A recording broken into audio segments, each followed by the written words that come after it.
Hello, Columbus, Georgia.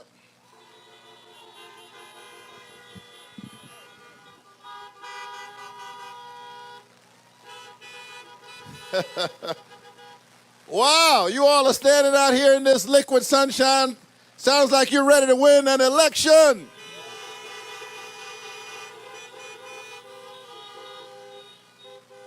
I'm excited because it's raining change in Georgia.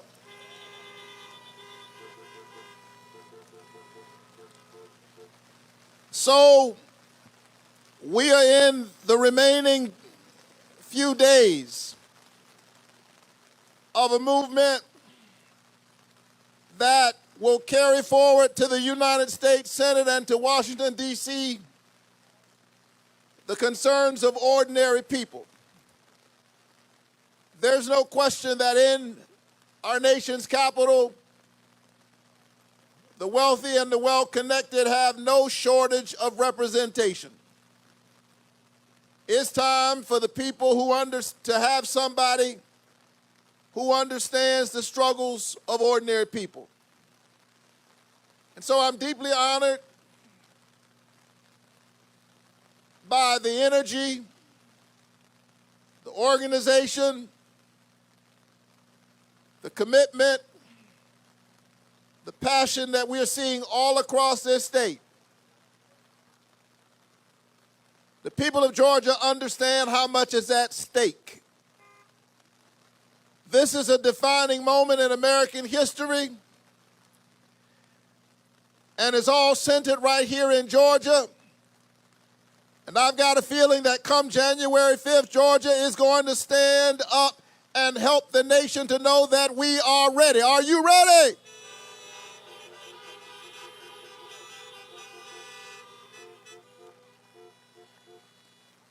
We're ready to strengthen health care in this country because we understand that health care is a human right. It is a human right. And it is certainly something that the richest nation on the planet can and ought to provide to all of its citizens. Are you ready?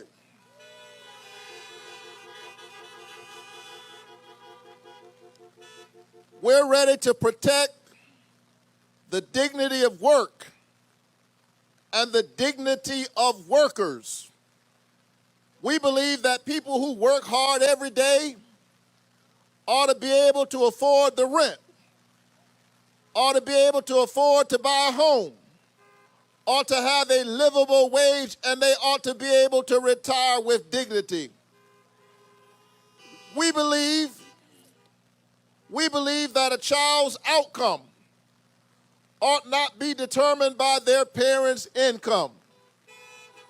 That wherever you live all across this state, our children ought to have access to a quality education because education is the cornerstone of democracy and it is the key to the middle class. And so I say all of this, and I speak from the wellspring of my own experience. I'm grateful to my brother Calvin Smyrie. Let's hear it for Representative Smyrie, the dean.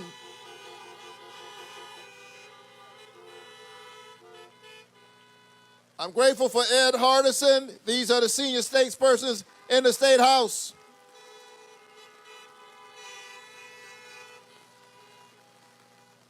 I'm grateful to Congressman Sanford Bishop, my Morehouse brother.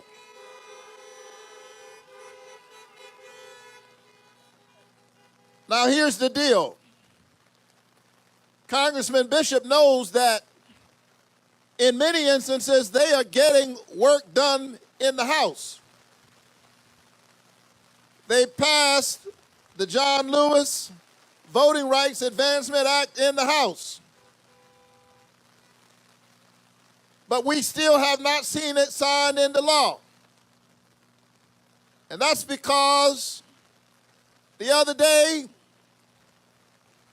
when my church member, God bless his memory, John Lewis was lying in state in our nation's capital,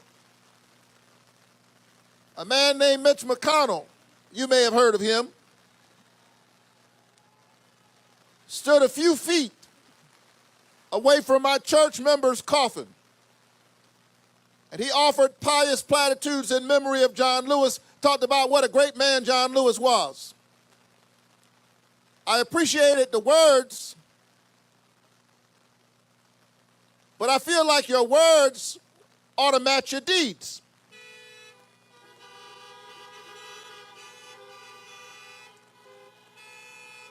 How do you speak about the greatness of John Lewis while knowing that you're sitting on the John Lewis Voting Rights Advancement Act?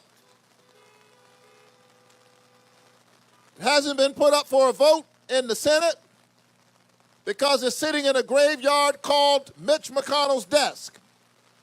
But when you send me to the Senate and when you send John Ossoff, my brother from another mother, to the Senate, we will send Mitch McConnell down the hall.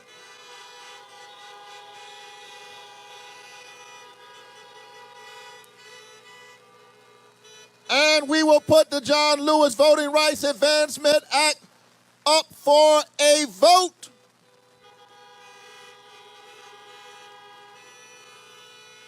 So that the voices of the people can be protected. Now, if it's right for us to protect the votes and the voices of the people, then you know that it is right for the people to make sure that they exercise their vote.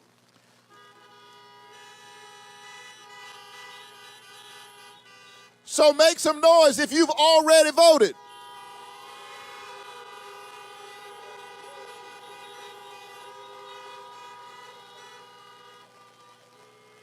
This is the work we must do. If you voted, thank you so very much. But I came to Columbus to tell you that while I appreciate the fact that you voted, your job is not done. You must reach out, even now, to your family members, to your friends, to your coworkers, to your neighbors, to the folk with whom you worship in church, at the synagogue, at the temple, and tell them that we are a government by the people and of the people and for the people. And if there's something wrong in Washington, only the people can fix it, and so you must vote.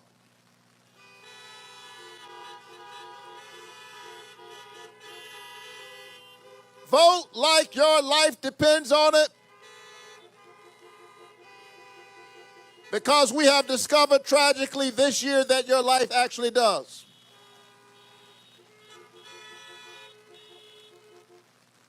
And so we bless this rainy day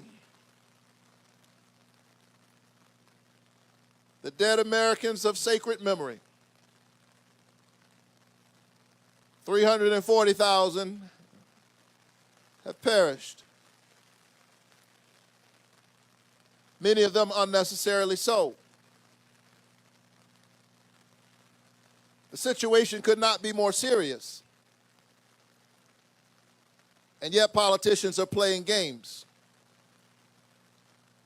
It's easy to play games when you don't actually feel the pain.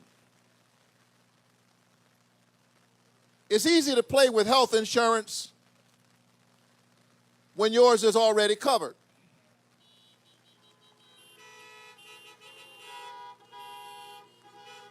I suspect it's easier to play with COVID relief if you're not worried about being evicted out of your home.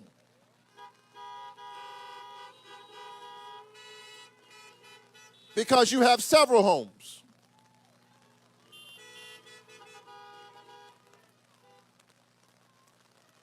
And more than one plane.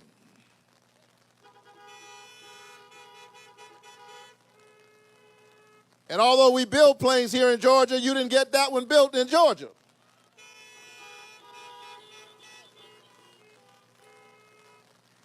It's easy to pick a foolish fight with black women on your own basketball team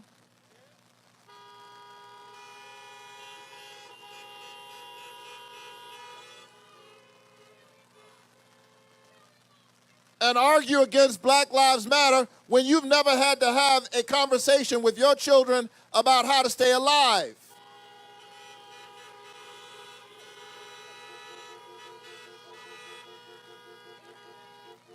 This is why we have to have people in the Senate who understand the struggles of ordinary people and who have not forgotten what those struggles look like and what they feel like.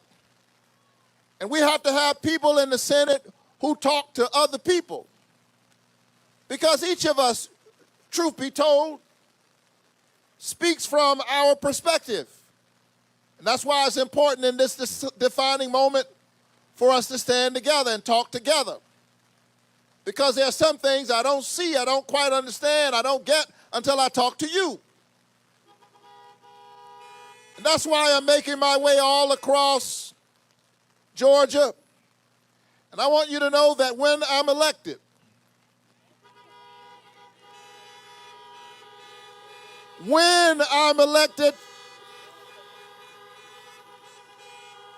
in just a few days to the United States Senate, I want you to know that I'm not just dropping by Columbus, I'm coming back to Columbus.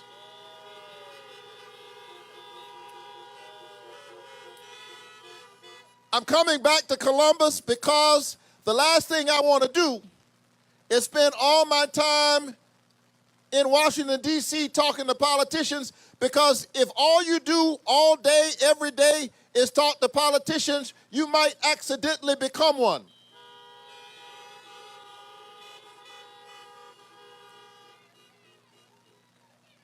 And this pastor does not intend to become a politician. I want to be a public servant, and I want to take the concerns of ordinary people to Washington, D.C. until we strengthen affordable health care, until we pass a livable wage, until we support the dignity of work, until every child has access to a quality education, until we protect the planet, until we protect the reproductive rights of women, until we protect members of the LGBTQ plus community, because the only way for me to be safe is to make sure that you are safe. Are you ready to stand up for one another?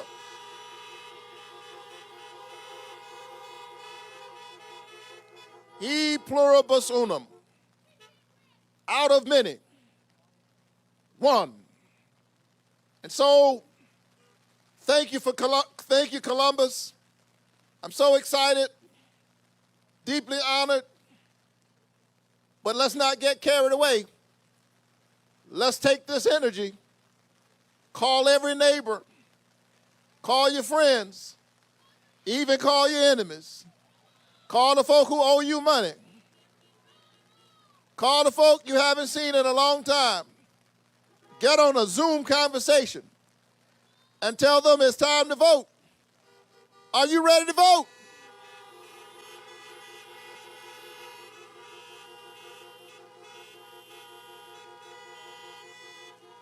The times are too serious. We can't sleep through this situation. I told you before that my daddy used to wake me up every morning, more often than not at dawn. He didn't care if it was a school day or a Saturday. He said, get up, get dressed, put your shoes on, get ready. I didn't like that when I was a little boy, but now I'm glad that my dad told me to be ready. Because in this defining moment, I'm ready to be your next United States Senator.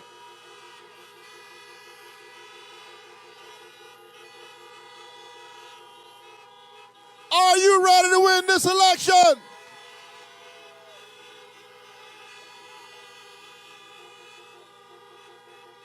Well, call your neighbors, call your friends, call your church members, call your temple members, call your synagogue members, call your colleagues, call your friends, call your enemies. Tell them, get up, get dressed, put your shoes on, get ready, ready for affordable health care, ready for a livable wage, ready to take our democracy back, because it belongs to the people. When we stand together and fight together and struggle together and vote together and pray together and stay together, we win. I'll see you in a few days. God bless you, Columbus, Georgia.